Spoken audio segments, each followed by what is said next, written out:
So let's talk about Bridesmaids and how it's finally gotten to grow on me a little bit after I've only seen it twice in its theatrical form and unrated form.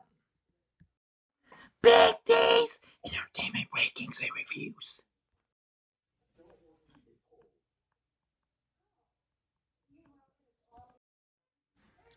So greetings, my fellow YouTubers, and welcome to Big D's Entertainment Rankings and Reviews. My name is Newell, better known to as the Big D, and this time around I bring to you a review of the 2011 chick flick of a comedy, Bridesmaids, released by Universal, produced by Apatow Productions, along with Relativity Media.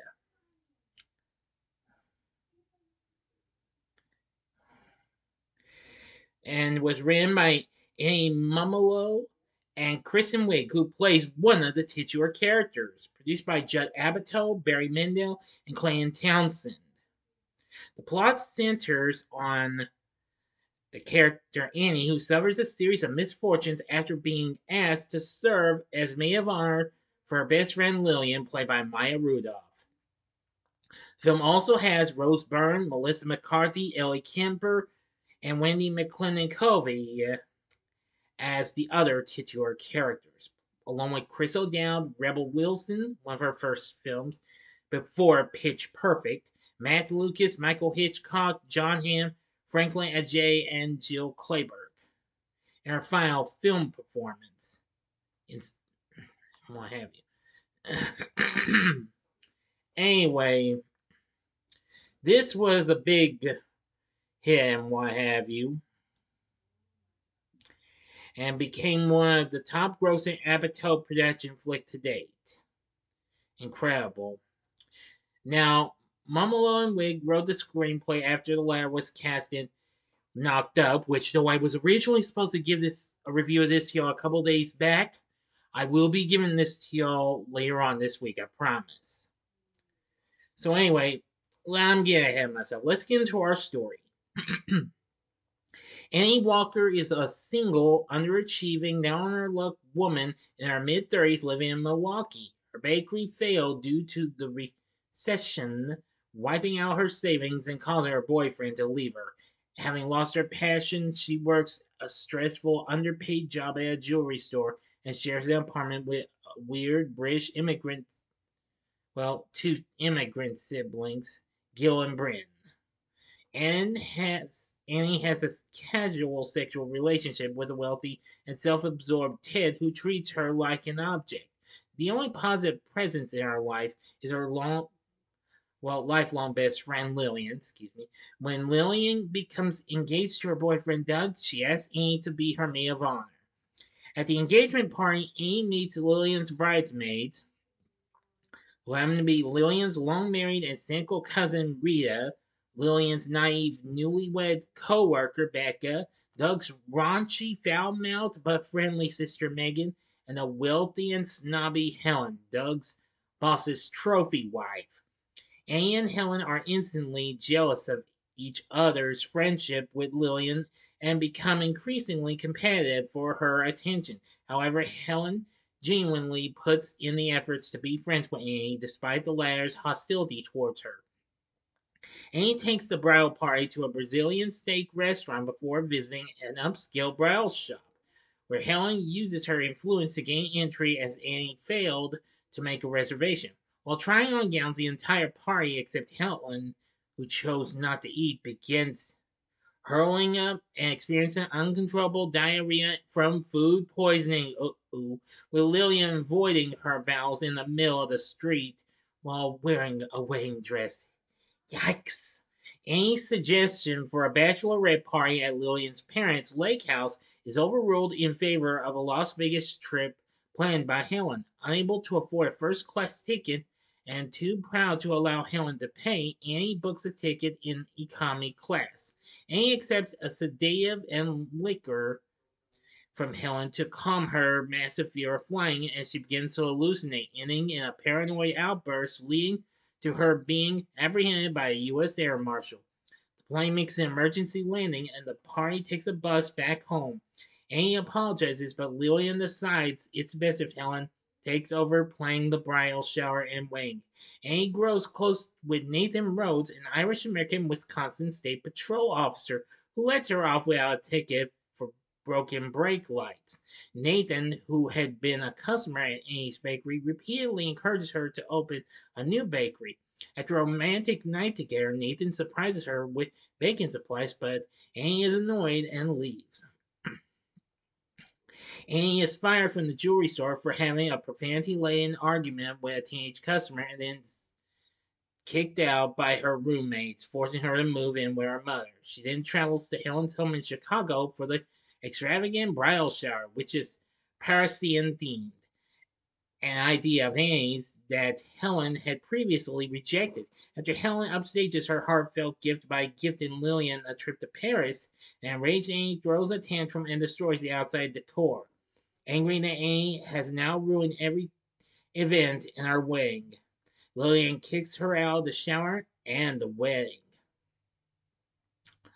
Alright, now I'm going to go on and get to the ending for y'all. As always, you know the procedure. You have 5 seconds to stop this video. Go to the description box below and fast forward to the time below to avoid the ending spoilers. If you've seen the movie already, please continue.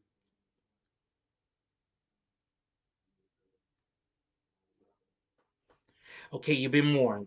Driving home, Annie's steel broken taillights result in a car accident, but the other driver flees. Nathan arrives on the scene and admonishes Annie for not fixing her taillights or taking responsibility for her life. Ted arrives to give Annie a ride, causing Nathan to storm off. When Ted suggests Annie perform oral sex on him in the car, she demands he let her get out and she walks home. Annie becomes reclusive, but Megan arrives and motivates her to take control of her life. Annie resumes baking, gets her car fixed, and tries to make amends with Nathan, who ignores her. On the day of the wedding, Helen appears at Annie's doorstep begging for help finding Lillian, who has disappeared. Helen apologizes to Annie, revealing Lillian only hung out with her because she is good at planning weddings. She does not have any true friends. Even her husband does not spend time with her. Enlisting Nathan's help, they find Lillian at her own apartment, having become overwhelmed by Helen's extravagant wedding planning and fear of her, leaving her life in Milwaukee. Annie reconciles with Lillian and resumes her role as maid of honor. After the wedding, Annie and Helen finally become friends, and Annie also reconciles with Nathan, and they ride away in his police car. End of story.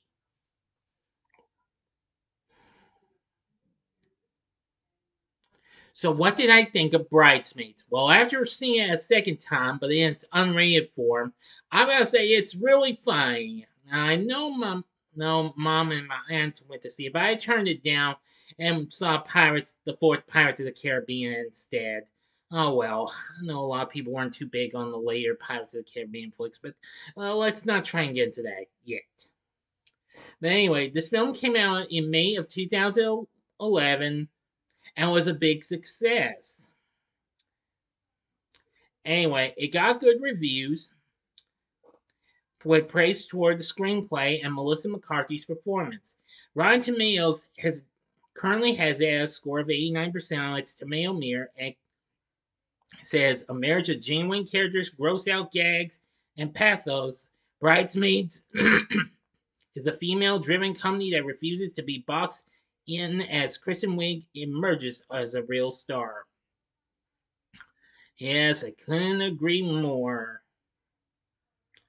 So I've got to give this film credit. Yeah, it may have some raunchiness, but at least I finally managed to get adjusted to what it had to offer. This film's absolutely crazy and what have you. Though, as its opening, it came out in second place, losing to Thor. But nevertheless, the film made $169 million here in the U.S. Well, not just the U.S., but in Canada, North American box office, and $137 million overseas, as it went on to make $306 million worldwide, and would go on to be Judd Apatow's most successful production film to date, surpassing Knocked Up. It was also nominated for Academy Awards for Best Supporting Actress for Melissa McCarthy and Best Original Screenplay. But it lost those. However, it did win Best Comedy for, well, the film at the Critics' Choice Awards. And it also won MTV Movie Awards for Best Comedic Performance for McCarthy and the Best Gut-Wrenching Performance for all the bridesmaids themselves. It was also nominated for other awards. Kristen Wiig was also nominated for Best Comedic Performance but lost to McCarthy. McCarthy was also nominated for Best Breakthrough Performance. Unfortunately, lost that role. Anyway, let's see here. Give me a second.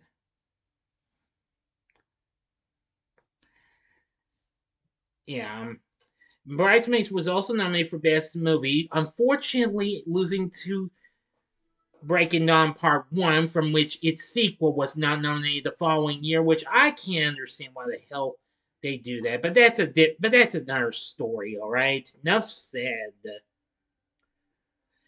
Nevertheless, the film still did well. Now, I liked the story and what have you. It was very, very fun. The score from Michael Andrews was good. It has some pretty good tunes as well. Now, the performances from the cast was absolutely good. Kristen Wiig played Annie, good performance. Maya Rudolph playing Lillian. Rose Byrne played Helen, very good. Melissa McCarthy played Megan, she was fine. Wendi McLendon-Covey played Rita, she was good. Ellie Kemper played Becca. Let's see, Chris O'Dowd played Nathan. Oh, wow. There's just so many and what have you. They'd even have brief appearances by several actors from The Office that included Jessica St. Clair, Nancy Carell, Hugh Dane, and Andy Buckley. Even the, well, popular girl trio of Wilson Phillips make a cameo performing their hit single "Hold On," if you remember those gals a long time ago. But anyway, it was absolutely really funny. I almost forgot to mention the film's directed by Paul Feig, who would later go on to do direct other films, most notably some of those with Miss McCarthy, as a matter of fact. Of course, he'd go on to do films that had including The Heat, Spy, and yes, even the factually notorious Ghostbusters reboot, Ghostbusters Answer the Call. But anyway, I have to say, this is just one crazy R-rated comedy of a chick flick. So, overall, with everything said, would I recommend Bridesmaids? Well, the answer is hell yeah, definitely give it a try. I gotta say, despite I turned it down and not saw in the theaters, I've realized I just made a mistake and what have you. I gotta hand it to this film. This is one of the most craziest warped out chick flicks I have seen in some time. But even after I've saw Melissa McCarthy's other films that came out after this, I've come to realize it just might be up there. Who knows? But anyway, what did you think of Bridesmaids? Let me know in the comment section below. If you like this video, click the like button, subscribe, and be a part of the Big D Nation. Join me next time when I bring to you my... Yes, I'm finally going to give it to you. I'm going to redo it. My review of the 40-Year-Old Virgin, from which I was originally supposed to give to y'all last Thursday, alright? So, if you enjoyed Bridesmaids, check out my reviews for these other warped out flicks with a little wedding flavor in them. In the upper left hand corner is my review of Wedding Crashers from 2005. The upper right hand corner is my review of Just Married from 2003. Or if you like some more Melissa McCarthy, go to the bottom left hand corner and see my review of, well, the only film of hers I've reviewed, and that's Ghostbusters. Don't you worry now, I'm going to review more of McCarthy's films real soon. I promise. I don't know when real soon will be, how real soon, but, well, just stay tuned. In the bottom right-hand corner is the button you can click to subscribe. If you like rankings and reviews on movies, TV, music, video games, etc., then I'm your guy. Thanks for watching, and until next time, I'm the Big D saying, see ya.